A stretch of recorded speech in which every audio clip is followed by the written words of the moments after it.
Greetings. Today we are going to begin a recipe for a chili. However, instead of biscuits on the side, decided that we're going to go with Cheddar Bay biscuits, similar to what you'd find in Red Lobster.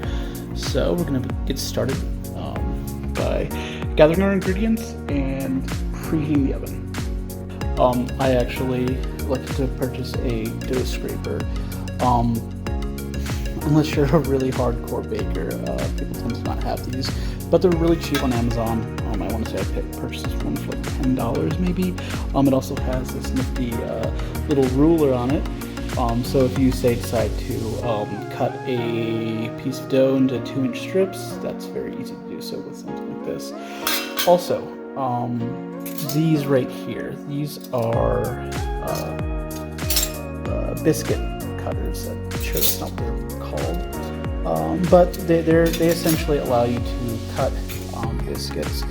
I didn't purchase these until recently. However, I had a lot of success with. If you don't have these, you can just substitute, one with one of these shaped cups and just sort of press that into the dough and use that to shape them. I would also mention it's best not to rotate while you're cutting your biscuits. Apparently that creates a seal, and your biscuits will actually have a more difficult time rising, and we'd want to avoid that. Also, do not forget that we want to cube our butter. This means just cutting it into very small cubes, maybe a 1/2 inch approximately in size. This will make a little bit more sense later whenever we do add the butter. We essentially want to create little packets of butter that will melt as we bake, and that'll sort of assist in making that nice, flaky, buttery biscuit that we all know and love. And we also want to keep this nice and cold, because we do not want it to melt as we are adding it in. So put that back into the fridge. We want to assemble our dry ingredients. I only have 2 hands, so I am riskily, oh no, approaching that right there. And we essentially want to do that. You want to scrape all the excess off of the top of the cup. That way you get exactly 1 cup of flour, give or take a few grains here and there. And add to the bowl.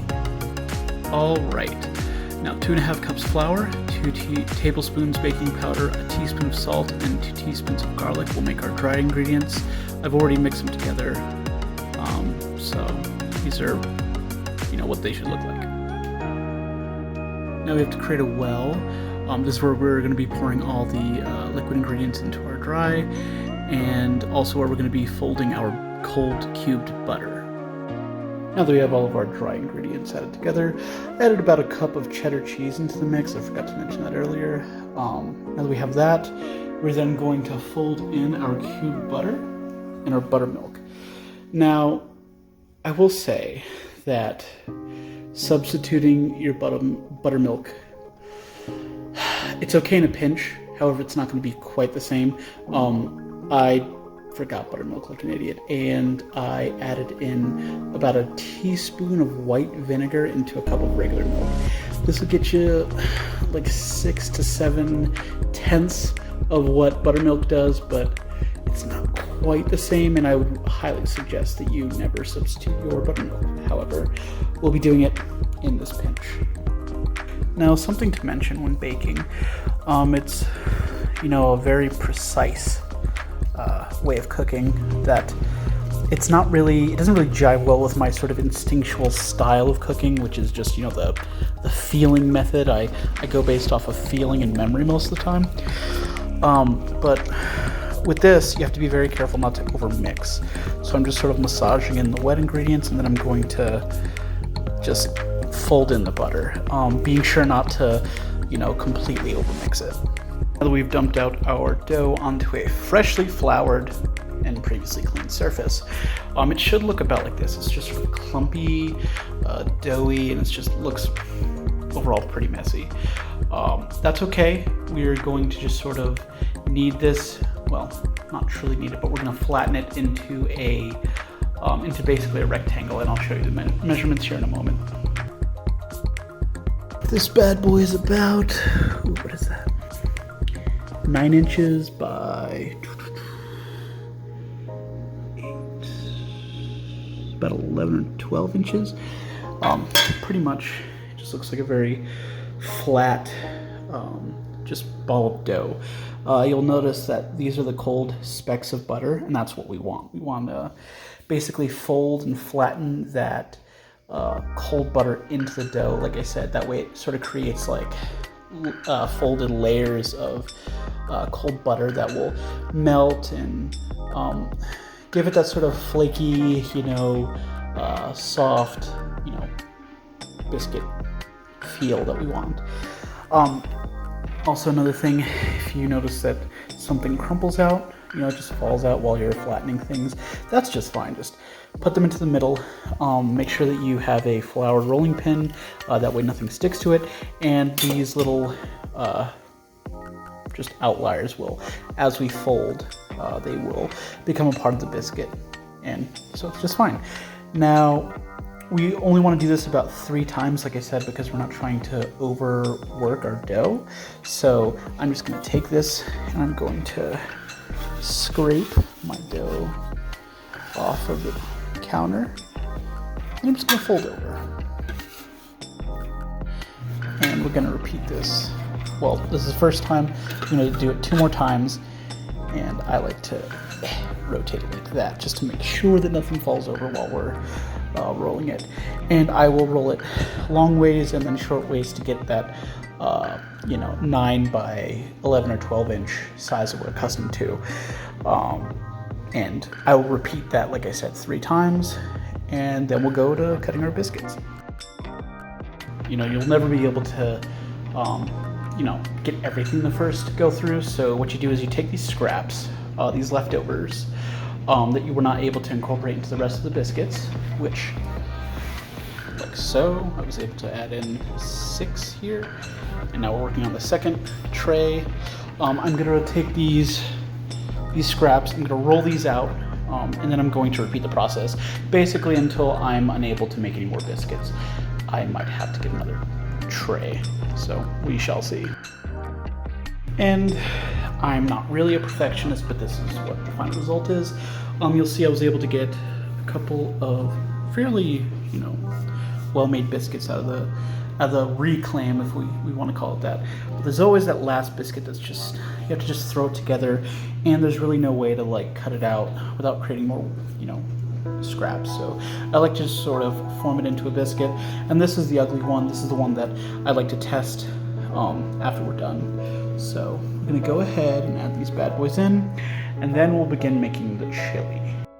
Also forgot to mention 425 degrees for about 20 minutes, and that ought to do these nicely. Okay, we have about 1.5 pounds of ground beef, and we're gonna add in about a tablespoon of olive oil. We're just gonna set this on to saute, just to get it all browning, and once that's closer to being done, we're going to add in our seasonings. Right now we're going to add about 2 teaspoons of tomato paste and 3 cloves of garlic. I'm going to mince that. Then we're going to add about a full onion. We're going to dice it, and then we're going to soften it, and afterwards we're going to add a teaspoon of cumin, a teaspoon of oregano, 1.5 teaspoons of chili powder, and if you'd like, some cayenne for heat. And then we add a can of our beans and a can of diced tomatoes. I prefer black beans. I do believe that the recipe calls for a kidney as well. I just don't like them. You can do whatever combination you prefer, but for this go around, we're going to do black beans. Finally, we're going to add about 2 cups of our beef broth. This is going to give it that, meat. Well, it doesn't really make too much help with the meat flavor, but it'll definitely help develop these flavors. So once we get this going, for about 15 minutes on a high pressure cook, this is going to come out perfectly. Everything's going to be soft and sort of incorporated. All of our vegetables are going to be perfectly cooked. And yeah, this is a very, very fast sort of throw together meal. If you're, in a rush if you're in a rush while you're getting home from work, you can slap this bad boy together and have a pretty substantial meal very quickly. Okay, Now it's been about 25 minutes. I actually added on an extra 5. I forgot that I need to baste these bad boys with a little bit of melted butter, just to keep the tops from drying out. Now that that's done, look at these. They're not perfect. I can certainly do better. However, you know, I'm not taking that much more time than, you know, say canned biscuits. These are far better in my opinion, and they just taste so much better, fresher, crispier, and yeah, they have just a better overall texture than your store-bought biscuits. And that's it. That's all you have to do. At this point, I like to add my salt, and I do so gradually, just to avoid over-seasoning. And if you like your chili a little bit thicker, you can add a little bit less beef broth, or at this point you can try to reduce it by boiling it down a little bit, by rubbing it on saute. And yeah, just go ahead and spoon it out into a couple bowls, and your chili is done.